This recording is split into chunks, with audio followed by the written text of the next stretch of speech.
Ireland के Coke शहर में जन्मे सिलियन मर्फी को लोग थॉमस शेल्बी के नाम से भी जानते हैं, लेकिन सिलियन मर्फी से थॉमस शेल्बी बनने का सफर आसान नहीं था। वो आयरलैंड में जन्मे पहले एक्टर थे जिन्होंने ओपेनहाइमर के लिए बेस्ट एक्टर की सुनहरी ट्रॉफी उठाई थी। सिलियन मर्फी के दोस्त बताते हैं कि सिलियन मर्फी सिंपल लाइफस्टाइल जीना पसंद करते हैं। उनका मानना है कि काम करो और शोहरत को सिर पर मत चढ़ने दो और शांति से परिवार और दोस्तों के साथ जीवन जियो। सिलियन का ऐसा होने के पीछे एक बहुत लंबी कहानी है उस लड़के की जो हाथ में गिटार लेकर स्टेज पर चढ़ता था, पेट में मुक्के खाए, वकालत की पढ़ाई से तौबा किया, सिर्फ 5 शब्द लिखकर अपने करियर का सबसे बड़ा रोल हासिल किया। ये कहानी है 47 वर्षीय सिलियन मर्फी की। सिलियन का जन्म आयरलैंड में हुआ। कॉर्क नाम का शहर उनका होम टाउन था। उनकी माँ स्कूल में टीचर थी और फ्रेंच पढ़ाती थी। पिता स्कूल इंस्पेक्टर थे। सिलियन और उनके भाइयों को बचपन से ही म्यूजिक में दिलचस्पी थी। करीब 10 से 12 साल की उम्र में ही उन्होंने अपना बैंड शुरू कर दिया। नाम था the sons of mister green jeans.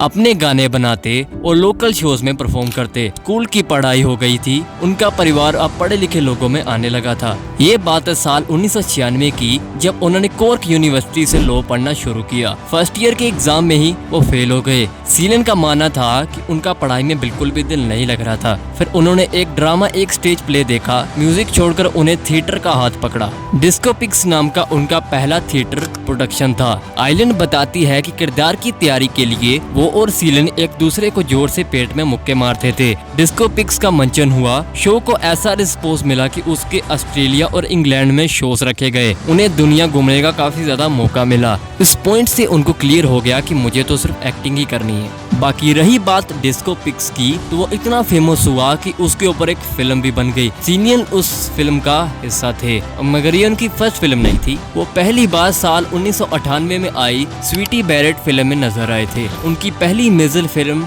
उसके 4 साल बाद रिलीज हुई, 28 डेज लेटर। टाइटल से बनी फिल्म को डैनी बोल्स ने बनाया था। ये वही डायरेक्टर हैं जिन्होंने आगे चलकर सेलम डॉग मिलियनियर बनाई थी। डैनी और सिलियन ने आगे चलकर सनशाइन मूवी भी बनाई थी, जो कि काफी अंडररेटेड रही। जब बैटमैन बनने वाले थे सिलियन मर्फी, सिलियन ने ऑस्कर स्पीच में अपने डायरेक्टर नोलन का शुक्र अदा किया। कहा, यह सफर 20 साल से चला आ रहा है। नोलन और सिलियन के दिमाग में 20 साल पुरानी तस्वीर छपी है, जब वो दोनों एक दूसरे से पहली बार मिले थे। उन दोनों ने एक दूसरे को बांप लिया था। सिलियन मर्फी बैटमैन का ऑडिशन देने आए थे, लेकिन नोलन डायरेक्टर को पता था कि उनके ऊपर फिट नहीं बैठेगा। उन्होंने पहले ब्रूस वेन के लुक में और फिर बैटमैन के सूट पहनकर ऑडिशन दिया, लेकिन नोलन को वह दोनों ही नहीं जचे। लेकिन फिर भी उनका नाम शॉर्ट लिस्ट में था। नोलन क्रिस्टोफर को आभास हो गया था, भले ही ये बंदा अच्छा बैटमैन ना बने, लेकिन इसकी एक्टिंग में दम है। फिर बैटमैन बिगिंस में सिलियन को स्केयरक्रो का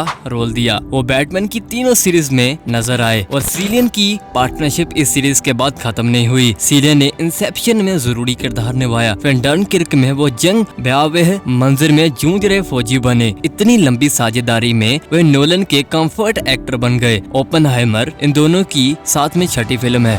5 शब्द लिखकर करियर का सबसे फेमस रोल पा लिया। सिलियन मर्फी की जिंदगी को शब्दों में उतारा जा रहा है और ऑफिस में किसी का फोन बज उठता है।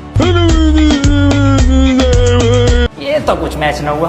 उन शख्स ने रेड राइट हैंड नाम के गाने को अपनी रिंगटोन लगाया हुआ था। इस गाने को सबकी जुबान पर चढ़ाने की जिम्मेवारी पीकी ब्लाइंडर ने साल 2013 में ली। 2013 में शुरू इस ब्रिटिश शो ने ओपेनहाइमर से पहले सिलियन को स्टार बना दिया। सिलियन ने इस इंटेंसिटी से किरदार निभाया कि उनके कटोरा कटिंग हेयर स्टाइल का कोई मजाक ही नहीं बना पाया। उनके फैंस ने उनके चलने की नकल करनी शुरू कर दी। सिलियन मर्फी का किरदार थॉमस शेल्बी कूलनेस वैगर की नई परिभाषा बन गया। ये सिलियन के करियर का एक और किरदार था जो अंदर से टूटा हुआ था। इस खालीपन को भरने का तरीका उसने हिंसा, शराब, पावर और सेक्स से ढूंढा। 10 साल चले शो ने सिलियन को बहुत फेम दिलवाई। ये बात लोग नहीं जानते कि सिलियन लगभग इस शो से रिजेक्ट होने वाले थे। पीकी ब्लाइंडर के क्रिएटर स्टीवन नाइट ये शो बनाने जा रहे हैं। कास्टिंग चल रही थी। सिलियन ने भी ऑडिशन दिया, लेकिन वो रिजेक्ट हो गए अपनी कदकाठी से। सिलियन अपने घर आ गए। उन्होंने स्टीवन को मैसेज भेजा, रिमेम्बर आई एम एक्टर। याद रखिएगा कि मैं एक एक्टर हूँ।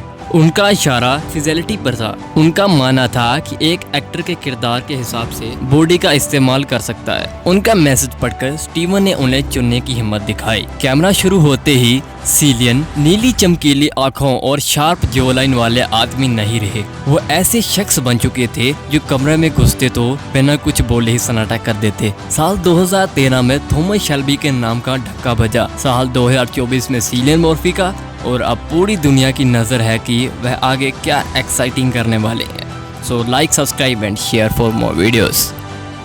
धन्यवाद।